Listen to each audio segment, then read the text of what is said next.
Weekly Profit Talk. Eric here, and we do this every single Wednesday at 8:30 Mountain Time. If you are on the West Coast, that is 7:30 a.m., and for you on the East Coast, that's 10:30 a.m. And let's start out our December. I have to tell you, we came up with an idea to basically ask on a daily basis. We're looking for some engagement with our physician clients and prospective clients, and we had asked a question: if you could change one thing about the healthcare system, what would it be? And we got some surprising responses. And I feel like addressing this because it's reminded me that though our focus is on helping you, the physician and small medical practice, to make the most of the cash flow and profit that you have in your practice, most important thing is the patients. And I have, of course, naturally, a number of Facebook friends from many from long before I ever did accounting and did social media outreach. And some of my good friends came up and had some things to say. One was talking about their prescription medications would have cost them over $12,000 if Medicare hadn't paid. And that is astounding. That brings home to me the simple fact, and we know this to be true, that the United States is easily the most expensive country in the world to buy medicine in. Simply, most of the patents are created here, though there are many in Europe too.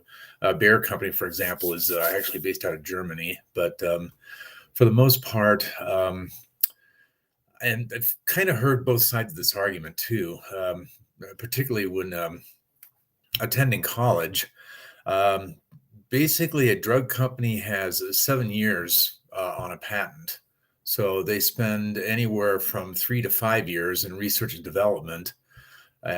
Basically, the first pill costs some bazillion million amounts of dollars, and the second and following pills cost several cents, as they say. So, uh, but their argument is that on average, they have about a year that they can make sales before basically the patent lapses and it becomes basically a free for all for generics. So, um,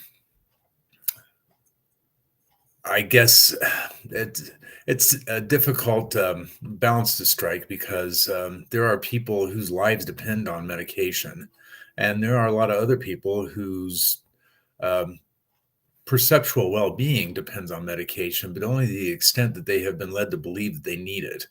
And this is true, and I can say this with authority because my own mother actually is a shining example of that. She basically chose her doctors by whoever would write the prescriptions that she wanted for her.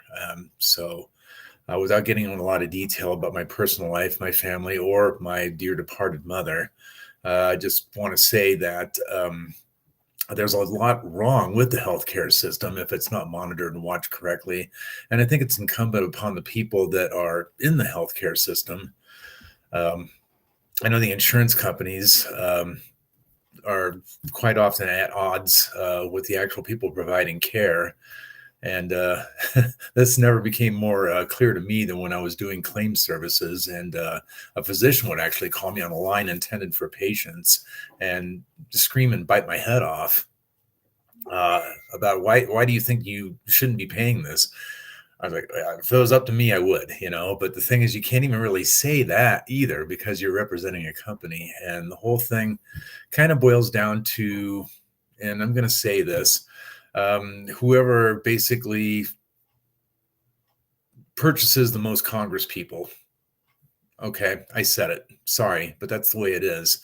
A lot of the laws and the regulations and the way things happen in this country of ours occur because it takes a lot of money to run for office, and these guys need money, and there's a pretty ready source for it. The people that require Congress to do their bidding in terms of writing commerce-friendly regulation for them. So, uh,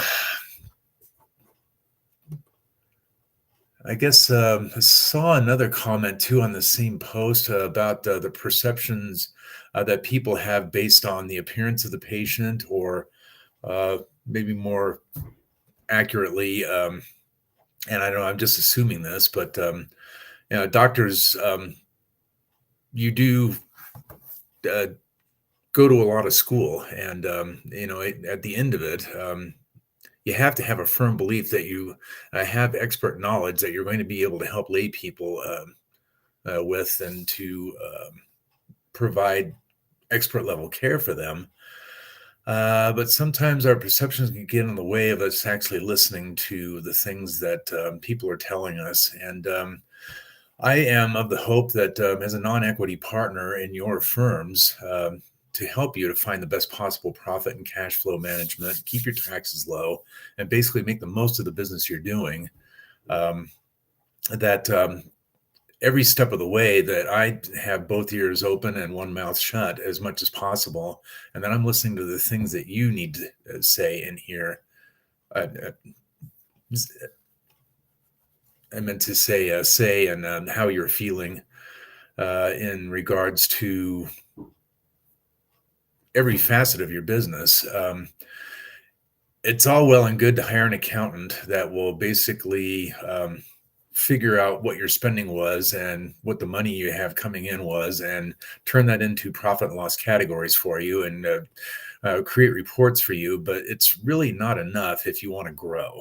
That's basically enough to keep the lights on and keep you in compliance. And if you're doing all the right things, um, and your accountant is diligent enough to do the proper filings, basically keep you out of trouble. But that's not a recipe for growth. So one thing is, I guess, this teaches me that I need to listen to you, and it's possible that physicians need to listen to their patients more, because, again, this post got a surprising emotional responses, and not a one of them was actually from a medical professional. So I guess I wanted to share that because it surprised me, but on the other hand, it doesn't really, because we do live in the one country in the world where you can actually go bankrupt paying for your medical expenses. And it's a difficult system to work within.